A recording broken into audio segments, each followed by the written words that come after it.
आपल्या सोबत आहेत रामराजे। आपण बघतोय हा एक बदला आहे, रिवेंज आहे आणि अर्थातच जरी वेळ घेतला असला तरी सुद्धा सर्वसामान्य नागरिक, पाकिस्तानी नागरिकांना कोणालाही इजा होणार नाही याची सुद्धा काळजी घेतलेली आहे। ज्यांनी आपल्याला त्रास दिलेला आहे अशांना धडा शिकवण्याचं काम भारत करतोय, हा देखील मेसेज संपूर्ण जगाला भारताने दिलाय।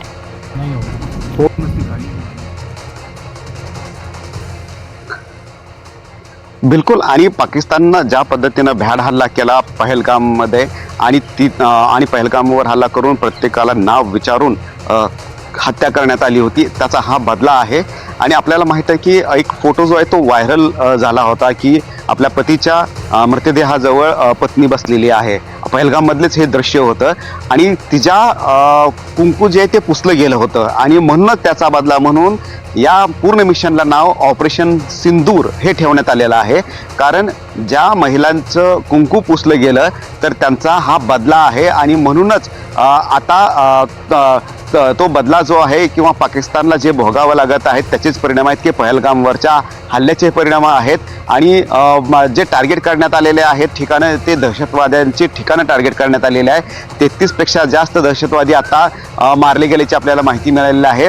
आणखीन जसजशी माहिती पुढे येईल तसतसे आकडे, कारण अनेक जण जखमी आहेत, त्यांना रुग्णालयामध्ये नेण्यात आल्याची माहिती मिळते। परंतु POK जेवढे काही महत्त्वाचे ठिकाणं होती साधारणतः 24 मिसाईलने मारा केलेला आहे। त्यामुळं आपण बघू शकतो की एक मोठं युद्ध जे आहे त्या प्रमाणामध्येच हे मारा करण्यात आलेला आहे। आणि टार्गेट जे होतं ते फिक्स होतं, माहिती अगोदर मिळवून घेतली होती आणि त्यानुसार टार्गेट करूनच हे संपूर्ण हल्ले जे आहेत ते करण्यात आलेले आहेत। आणि त्याचबरोबर संपूर्ण आंतरराष्ट्रीय स्तरावर सुद्धा दबाव होता आणि पाकिस्तानवर, आणि त्याचबरोबर भारताला या आंतरराष्ट्रीय स्तरावर सुद्धा सपोर्ट मोठ्या प्रमाणावर करण्यात आलेला आहे। रशियाकडून, अमेरिकेकडून आणि सर्वच महत्त्वाच्या देशाकडून सपोर्ट करण्यात आला आणि म्हणूनच भारताचं बळ जे ते वाढलं आणि ताबडतोब ही कारवाई केली। ही कारवाई पहलगामच्या नंतर हे करणं गरजेचं का होतं, कारण एकीकडे पाकिस्तानची अर्थव्यवस्था जी आहे ती डबघाईला आलेली आहे आणि त्यामध्ये सुद्धा पाकिस्तान जे कुरघोड्या करणं थांबवत नव्हतं।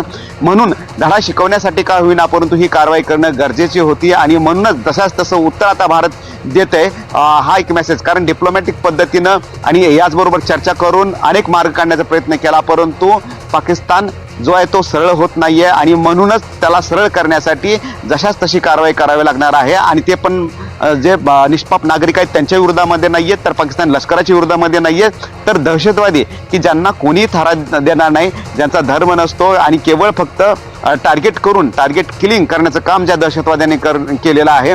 आणि ते कुठेतरी एकीकडे आपण बघितलं की पहलगाम हल्ल्यानंतर काही ठिकाणी केक वाटले गेले होते, काही ठिकाणी पार्ट्या करण्यात आल्या होत्या, काही ठिकाणी जल्लोष करण्यात आला होता, परंतु त्या जल्लोषाचं उत्तर जे आहे ते आता शोकसभेमध्ये कन्वर्ट झालेलं आहे आणि त्याचं कारण जे आहे ते आता भारतीय लष्कराने केलेला हवाई हल्ला। अगदी सगळ्यात महत्त्वाचं म्हणजे हा हवाई हल्ला नसून ही एक सणसणीत चपराक आहे।